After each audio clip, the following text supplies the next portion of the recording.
लेकिन अभी भी ईरान और इजराइल के अंदर बहुत कुछ चल रहा है और दुनिया को इसके बारे में जानना चाहिए। तो रिपब्लिक भारत के डिजिटल प्लेटफॉर्म पर आज मैं आपको इसी के बारे में बताऊंगी और मेरे साथ जुड़ रहे हैं निपुण आलम बायन जी, जो कि लेखक भी है, शिक्षाविद भी है। इसके अलावा उन्होंने कई किताबें भी लिखी हैं और पॉलिटिकल एनालिस्ट भी हैं। तो निपुण जी, सबसे पहले तो पूरी दुनिया यही जानना चाहती है कि क्या सच में सीज फायर हो गया है, क्योंकि बहुत सारे बयान अभी नाटो में जब मीटिंग चल रही है तो उस दौरान भी राष्ट्रपति ट्रंप की तरफ से आ रहे हैं, लेकिन क्या सच में ईरान और इजराइल थम गए हैं? देखिए, ये सीज फायर अजब और अलबेला सा सीज फायर था। बात है कि दोनों पार्टी जिनमें वोट था उनसे पूछा भी नहीं गया और डिक्लेरेशन कर दिया गया। मुझे लगता है कि एक दबाव में, चाहे वो इजराइल हो या ईरान हो, दोनों ने उसे कहीं ना कहीं एक प्रेशर में माना। आपने देखा किसी सीज फायर करने के बाद ये पहली बार था कि मैंने देखा कि यूएस प्रेसिडेंट मीडिया के सामने कि पब्लिकली आके अब्यूजिंग वर्ड का भी यूज़ उन्होंने दोनों देशों के लिए किया। आपने देखा भी होगा, उस वर्ड का यूज़ किया, फर्स्ट टाइम था। यानी कि एक गुस्सा भी था ट्रम्प के अंदर कि मैंने जब कह दिया तो रुक जाओ। इसका मतलब आपका थोपा जा रहा है, आपके ऊपर थोपा जा रहा है। बात है कि अमेरिका के कहने के बाद भी दोनों देश एक दूसरे पर अटैक कर क्यों रहे थे? कर इसलिए रहे थे, मतलब मुझे जो अपना एक एनालिस्ट हम लोग पॉलिटिकल हिसाब से अगर देखें तो वो कहीं ना कहीं दिखाने का प्रयास ये कर रहे थे कि वी आर सॉवरेन नेशन।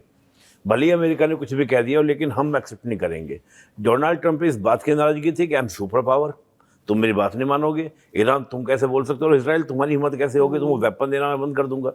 तो ट्रंप में इस बात का गुस्सा था। तो ये बात लेकर मुझे लगता है कि और दूसरी बात जैसे कहा कि cease fire is not a temporary, ये जो आपका टेम्परेरी सीज फायर है, not a permanent cease fire. Reason, Israel और ईरान के बीच में जो वॉर है ये तो ठीक है, हमको भी दिखाई दिया कि अटैक करना शुरू कर दिया, लेकिन अटैक तो ये जब आपका इजराइल के ऊपर हमास ने अटैक किया था तब से ही ये वॉर स्टार्ट हो गया था। पहले क्या था कि ईरान के प्रॉक्सीज लड़ रहे थे इजराइल से, ईरान बैक में था, अब ओपनली एक दूसरे सामने आ गए। लड़ाई यहाँ से भी नहीं, लड़ाई इससे पुरानी है।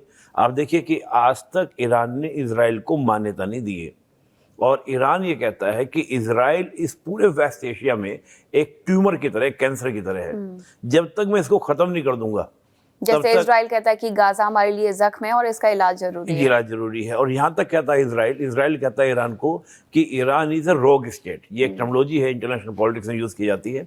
रोग स्टेट को हिंदी में बोलते हैं दुष्ट राज्य, कि ईरान जो है दुष्ट राज्य है। इसने सारा तनाव क्रिएट कर रखा है इस पूरे मिडिल ईस्ट में। एक्चुअली क्या है मीनाक्षी जी, अगर आप पूरे गल्फ को या इस पूरे वेस्ट एशिया को देखेंगे, यहाँ पे आपको तीन तरह की कंट्री दिखाई देंगे। एक तो वो कंट्री जो अमेरिका के सामने, इजराइल के सामने सरेंडर कर चुके हैं, जस्ट लाइक पपेट बन चुके हैं, सऊदी, यूएई, कतर, ये सब वो कंट्रीज हैं। या फिर कुछ ऐसे थे जिन्होंने खड़ा होने का प्रयास किया अमेरिका के सामने, just like Iraq, Saddam Hussain. America ने उनको बिल्कुल खत्म कर दिया, आज तक उसकी रिलेशन समाप्त है। आप कह रहे हैं कि जो खड़ा होगा अमेरिका के सामने वो कुचला जाएगा, खत्म हो जाएगा। आपने इस दौरान एक बात और भी कही कि अमेरिका इस वजह से गुस्से में है कि अगर मैंने कह दिया तो रुक जाओ। उकसाया किसने?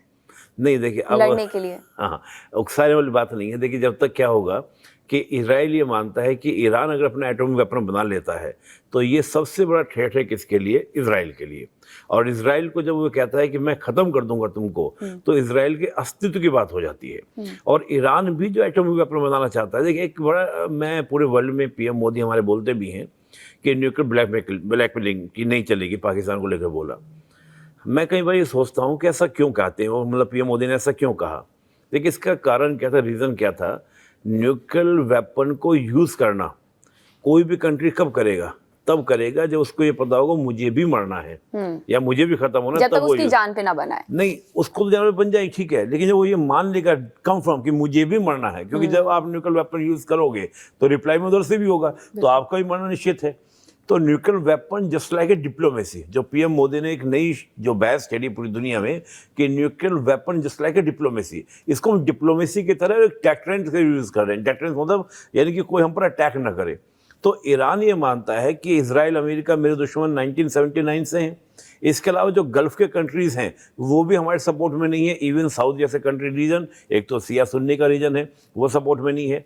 तो ईरान ने ये समझा कि मुझे अपने अस्तित्व को बनाए रखने के लिए मुझे दो चीज़ों की ज़रूरत है। पहला, या तो मैं न्यूक्लियर वेपन बनाऊँ अपना, या फिर मैं अपने प्रॉक्सीज को खड़ा करूँ।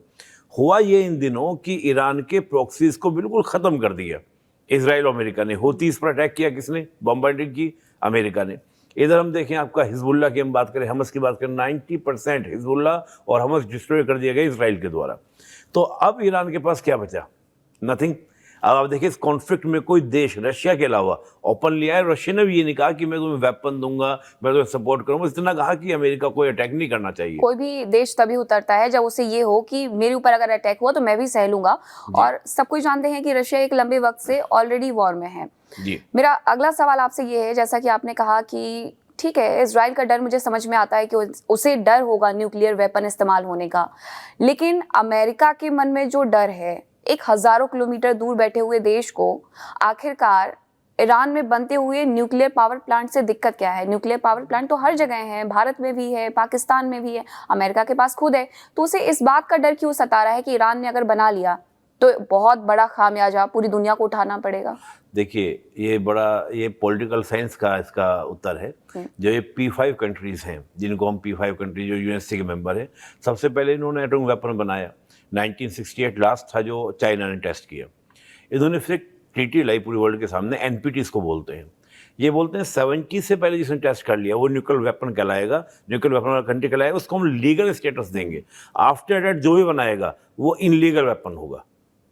तो इनके लिए इनलीगल है। इनलीगल है। अब भारत ने भी जब टेस्ट किया तो भारत को भी ये इनलीगल करार देते हैं। आप देखिए कि भारत के ऊपर बहुत सारे सेशन इम्पोज कर दिए गए थे। इवन जब हमने 98 में टेस्ट किया तो अमेरिका ने हम पर 5 साल के, और अमेरिका छोड़िए जापान जैसे देश ने हम पर सेशन लगा दिए थे।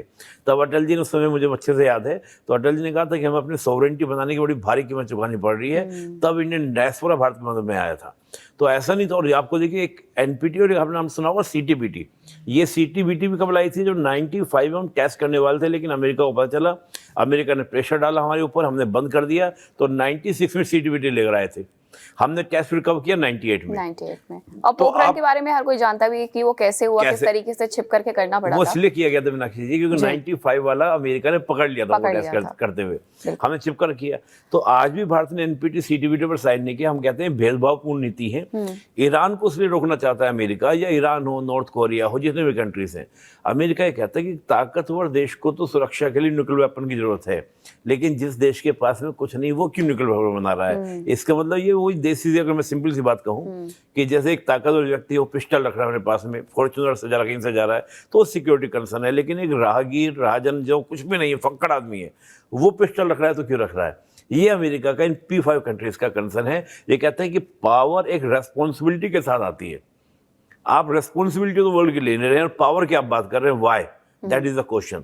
तो जो पूरी आपका मतलब समाज अपनी सुरक्षा के लिए नहीं रखना चाहिए, उनका ये कहना है कि इसे पावरफुल बनने के लिए रखिए, वो भी तब जब आप में सामर्थ्य है। अब एक बात और कि अभी नाटो में हमने देखा कि बहुत सारी पूरी दुनिया के जो लीडर्स हैं जो उसमें जाते हैं नाटो में, वो गए हुए हैं, और वहां पर अमेरिकी राष्ट्रपति के जो बयान आ रहे हैं वो कहीं ना कहीं चौंका रहे हैं।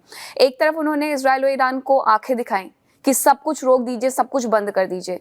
दूसरी तरफ अब वो वहां पर जाकर के एक और बयान दे रहे हैं, वो कह रहे हैं कि हमने हिरोशिमा नागासाकी की तरह ईरान के ऊपर बम गिराए। गलत कहा वैसे, मुझे ऐसा लगता है, आप भी बताइएगा इसके बारे में, क्योंकि हिरोशिमा और नागासाकी अब इतिहास है, और 1945 में जो हुआ उसे हर कोई सोचता है कि वो नहीं होना चाहिए था। आज तक जापान उसे भुगत रहा है।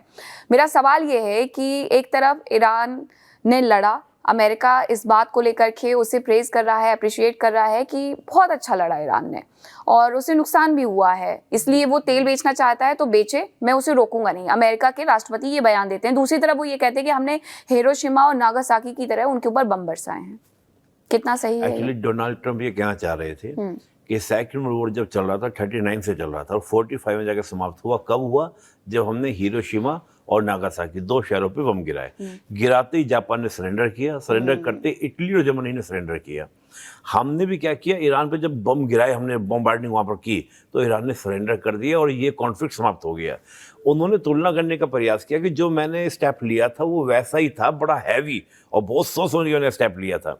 वो एटॉमिक वेपन की बात नहीं करना चाह रहे थे। अब वो थोड़ा उनको भाषा, उनको चूज नहीं कर पाते। मुझे इस बात सही पे पता है तरीके आपको से। हंसी क्यों आ रही है, जी। क्योंकि उसके बाद वो ये कह रहे हैं कि उन्हें नोबेल प्राइज मिलना चाहिए। हाँ, तो वो जो कोशिश कर रहे थे उनको दिखाने के ये था कि मैंने एक वो रोक दी है केवल एक शक्ति प्रदर्शन करके। और आपको याद होगा जब अमेरिका ने बम गिराए तो बेंजामिन नेतन्याहू क्या कह रहे थे, शक्ति के बाद शांति आती है। इन्होंने उसी बात को दोहराया कि मैंने शक्ति प्रदर्शन किया और प्रदर्शन करते शांति आ गई। तो उस बात को डोनाल्ड ट्रंप कह रहे थे। और दूसरी बात आपने जो कहा नाटो को लेकर कि ईरान को लेकर उन्होंने कहा कि आप तेल खरीद सकते हैं। एक्चुअली क्या था कि रशिया के जो एक्स प्रेसिडेंट है उन्होंने एक बात कही कि ईरान को कोई भी न्यूक्लियर वेपन दे सकता है, चाहे वो रशिया दे। तब अमेरिका ने कहा कि अगर ऐसा, डोनाल्ड ट्रंप का फिर ट्वीट आया कि अगर ऐसा हुआ तो हम कहीं ना कहीं जो हमारा सबमरीन है, न्यूक्लियर जो सबमरीन है, उसका आपको सामना करना पड़ेगा। तो रशिया की इस बात को लेते हुए कि ईरान ऐसा ना करे और ईरान को कोई वेपन ना दे, तो कहा आप अपनी इकोनॉमी को लूज कर लीजिए। और साथ ही चीन को टारगेट किया, स्पेशली कहा कि चीन चाहे तो ईरान से तेल खरीदे, ताकि जो रशिया और चाइना का जो गुट बन रहा है, जिसमें आप देखेंगे रशिया के जो विदेश मंत्री कई बार हमसे कहा, अभी आप अजीत डोभाल साहब हमारे गए थे चीन में, उनको चीन ने कहा कि एक RIC बना लेते हैं, एक ट्रायंगल बना लेते हैं जो 96 का विचार है, रशिया, इंडिया, चाइना, और हम तीनों अगर साथ हो जाएं तो हम अमेरिका को मुंह तोड़ जवाब दे सकते हैं। इंडिया ने तब भी इसको एक्सेप्ट नहीं किया था, अभी हम भविष्य में देखते हैं, लेकिन अभी मुझे नहीं लगता कि इंडिया इस प्रकार से एक्सेप्ट करेगा। लेकिन ये जो चाइना का विचार है तो उसको कहीं ना कहीं साधने का प्रयास, ताकि वो गुट ना बन पाए। तो डोनाल्ड ट्रंप ऐसा नहीं कि सब मूर्खता ही करते हैं, कुछ बातें वो बहुत सोच समझ कर विदेश नीति को लेकर भी करते हैं। और अंतिम आपका जो प्रश्न था, नाटो में एक बड़ी बात और भी हुई है। अभी सब कंट्रीज को उन्होंने कहा था पिछले टाइम में जब डोनाल्ड ट्रंप का था कि अपना डिफेंस बजट आप बढ़ाओ, 2% मैक्सिमम कहा था कि मिनिमम 2% तो होने चाहिए। इस बार डोनाल्ड ट्रंप बदल गए हैं, डोनाल्ड ट्रंप के 5% करो। डोनाल्ड ट्रंप कब किस बात पे बदल जाए, हाँ, उसका कोई भी प्रमाण नहीं दे सकता है। प्रमाण तो दे सकता है, लेकिन इस बात पे हस्ताक्षर नहीं कर सकता है कि उन्होंने जो कहा वही होगा। वो बदल भी सकते हैं। ईरान इजराइल की जंग में कौन जीता कौन हारा, सबसे बड़ा सवाल। देखिए सबके अपने दावे हैं, और मैं अगर इसको एनालिसिस करता हूँ तो ईरान के पास एयरफोर्स तैयार नहीं है। 1979 से पहले की एयरफोर्स थी। तो निश्चित रूप से ईरान ने एकदम से इस सीज़फायर को मान क्यों लिया? मान इसलिए लिया क्योंकि ईरान ने थोड़ा बहुत जो बनाए थे, उन्हें बैलिस्टिक मिसाइल बनाए थे और अपने ड्रोन बनाए थे। उसके अलावा ईरान के पास था कुछ नहीं। ईरान बस ये कि मुझे लड़ना है, मुझे फाइट करना है, क्योंकि ईरान की एक इमेज बन गई थी कि अकेला इस्लामिक वर्ल्ड में एक ऐसा नेशन है जो वेस्ट ब्लॉक के सामने खड़ा है, बाकी सब सरेंडर कर चुके हैं। वो उस इमेज के लिए लड़ा है ईरान। तो ईरान की जीत हार का तो तय, अब जैसे डोनाल्ड ट्रंप कह रहे हैं, आप सोचिए किसी देश के जो प्रेसिडेंट हैं, सुप्रीम लीडर हैं, वो ये कहते हैं मेरी मौत हो सकती है, मुझे मारा जा सकता है, मेरे बाद मेरे अगले सक्सेसर ये होंगे, तो कितना फियर क्रिएट हुआ होगा। और जैसे ही अमेरिका को इस पर अटैक किया, अब देखिए कतर पर अटैक किया, बहरीन पर अटैक किया, लेकिन उससे पहले कतर के ऑफिशियल्स को इन्फॉर्मेशन दी, अमेरिका को इन्फॉर्मेशन दी। अमेरिका बोल रहा है एक भी सैनिक नहीं मरा है, हमारा कोई नुकसान नहीं हुआ है, सब हटा लिया वहां से। सब। यानी कि आपने केवल अपना एक फेस सेविंग करने के लिए आपने अटैक किया।